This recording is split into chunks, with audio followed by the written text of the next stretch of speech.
도널드 트럼프 대통령은 김정은 위원장의 친서를 전달받은 뒤 6월 12일 싱가포르 북미 정상회담 확정 사실을 알렸습니다. 우리는 6월 12일 싱가포르에서 만날 겁니다. 트럼프 대통령은 12일 회담에서 종전선언이 나올 가능성은 있다며 실제로 그런 것을 논의했다고 말해 관심이 모아지고 있습니다. 참 숨가쁘게 돌아갑니다. 이 한반도 이슈. 주말 사이의 상황을 이분과 함께 짚어보죠. 일단 주말 사이 벌어진 일들이 뭐냐면요. 김영철 통전부장이 김정은 부위원장 친서를 트럼프 대통령에게 전달했고 트럼프 대통령이 그걸 읽고 뭐라고 답변을 했겠죠. 뭐라고 했을까? 그게 첫 번째 포인트입니다. 그 만남 뒤에 트럼프 입에서 종전선언을 할 수 있다는 말이 처음 나왔는데 이건 무슨 의미일까?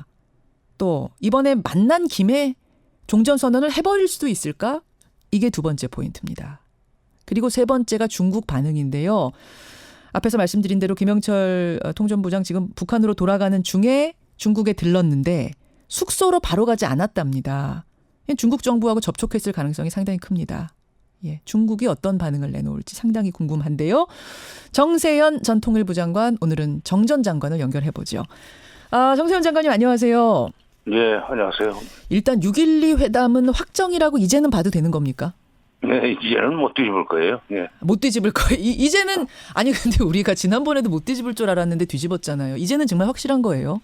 아니 그 친서까지 받고 그랬는데 그러겠습니까? 그렇게 되면 예. 트럼프가 이제 우습게 되죠. 우습게 되니까 이번에는 확정이다. 자, 그러면 주말 사이에 벌어진 일들 우선 김영철 통전부장이 들고 간 친서 거기에 뭐가 담겨 있었고 그걸 읽고 트럼프 대통령은 뭐라고 뭐라고 메시지를 줬을지 어떻게 보세요? 그 내용은 저도 모릅니다. 그건 그쪽에서 공개를 하지 않으니까. 예, 예. 다만, 예. 그 친서를 보고 12일 날 회담하겠다고 결심을 한 거 보면, 예.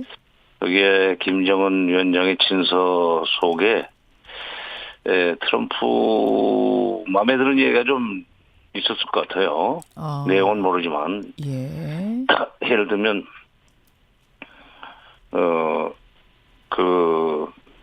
당신이 바라는 비핵화 내가 확실히 해준다. 예.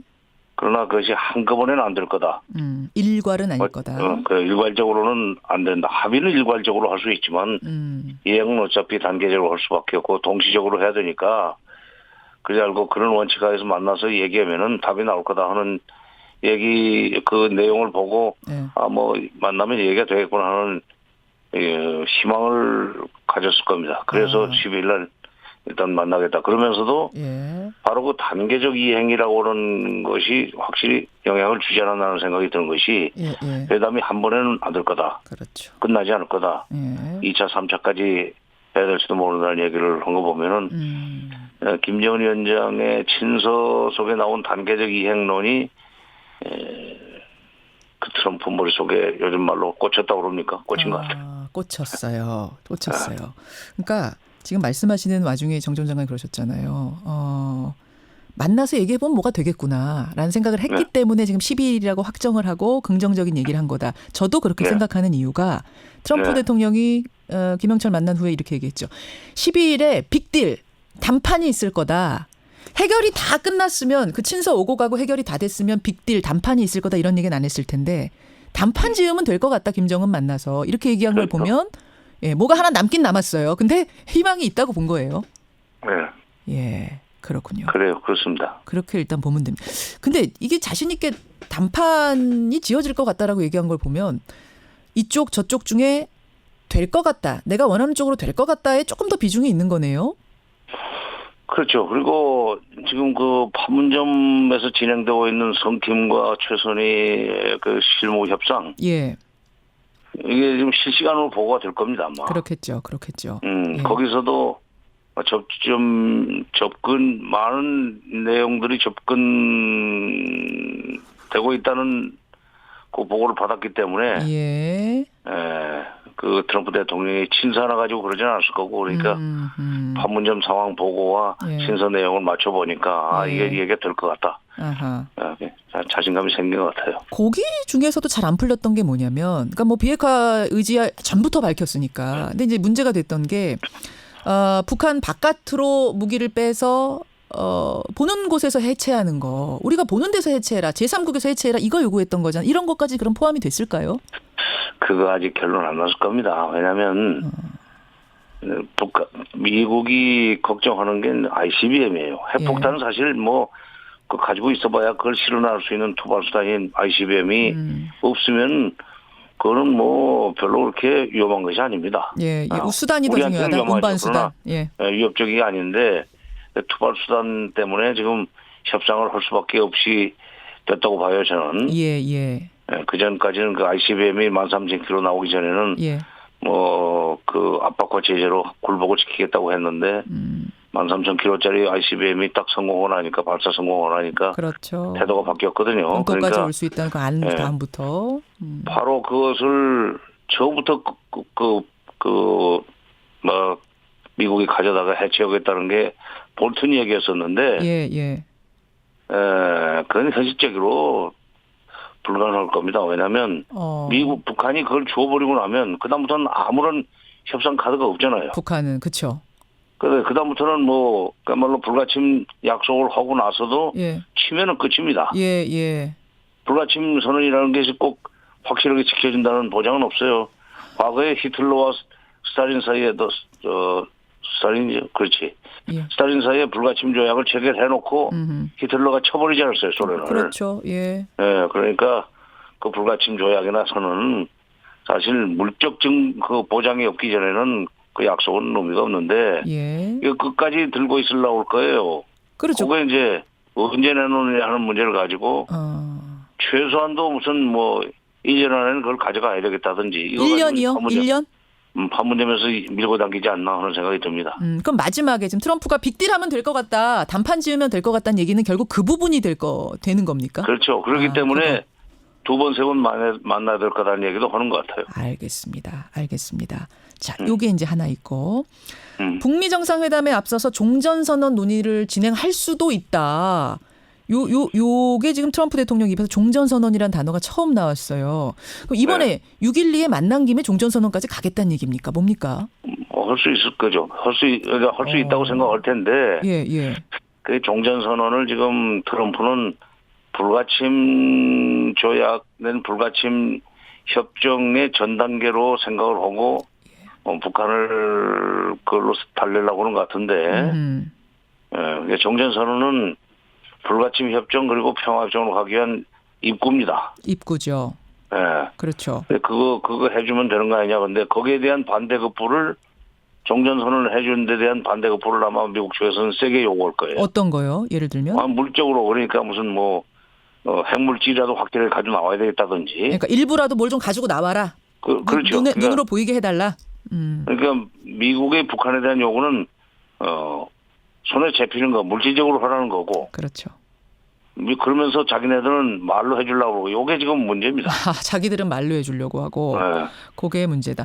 자, 이번에 종전선언을 한다고 치면 갑자기 뭐 4자, 5자, 6자 형태가 순식간에 만들어지긴 어려울 테고 그리고 남북미 세 나라 정도의 종전선언 아닙니까, 정 전 장관님? 네, 근데 이제 그게 중국이 자기네들도 종전선언에 들어가야 된다는 얘기를 이미 했죠.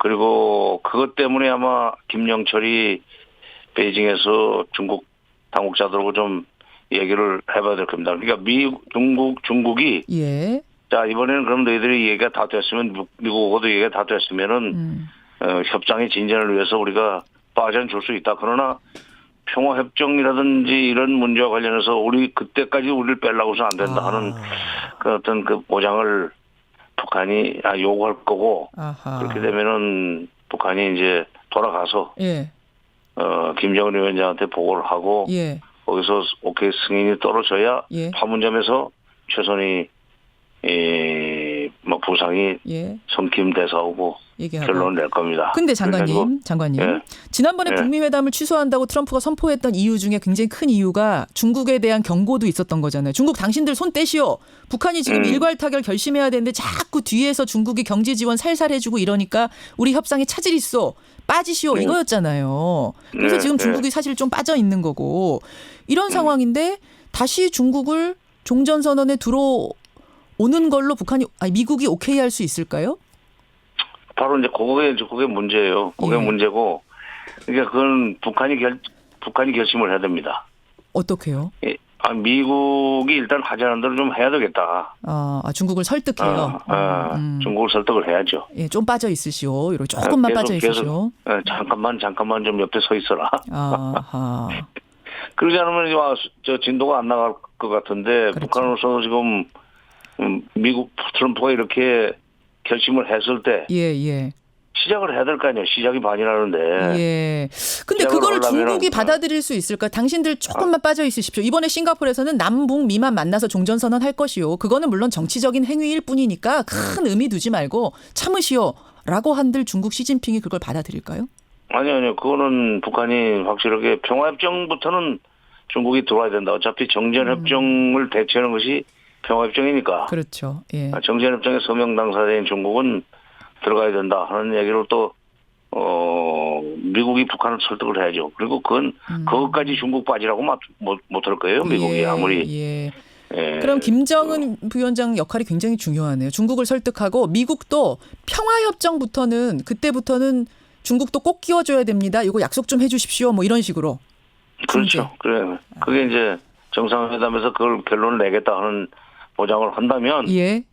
김영철한테 중국 지도부가 시진핑을 비롯한 중국 지도부가 그래 예. 그럼 뭐 일단 6.12 회담을 잘 그 시작을 해야 된다는 점에서 알겠습니다.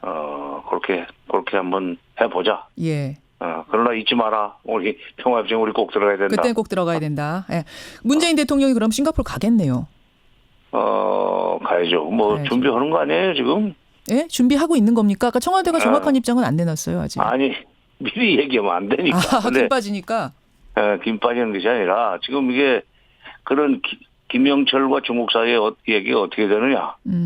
그리고 그 얘기를 듣고 김정은 위원장이 좋다. 그럼 그렇게 네. 중국이 양해했다면은 북한한테도 사전에 통보해주고 예. 남쪽에도 얘기해주라 하는 소위 결단이 하기 전까지는 예. 간다 만다 하는 얘기를 할 수가 없죠. 그렇게. 괜히 간다고 그러네요. 여론에게 소문 냈다가 그게 아니고 하면은 어떻게 됩니까? 그러네요. 알겠습니다. 하지만 지금 이 상황, 요런 지금 정세현 정 장관의 말씀대로라면 갈 것이다. 문 대통령이 이런 말씀. 자, 주말 사이에 굉장히 숨가쁘게 돌아갔기 때문에요. 이렇게 친절한 가이드를 들어야 우리가 이해가 됩니다. 여기까지 오늘 따라가는 것으로 하죠. 정 전 장관님 고맙습니다. 예. 예, 정세현 전 통일부 장관이었습니다.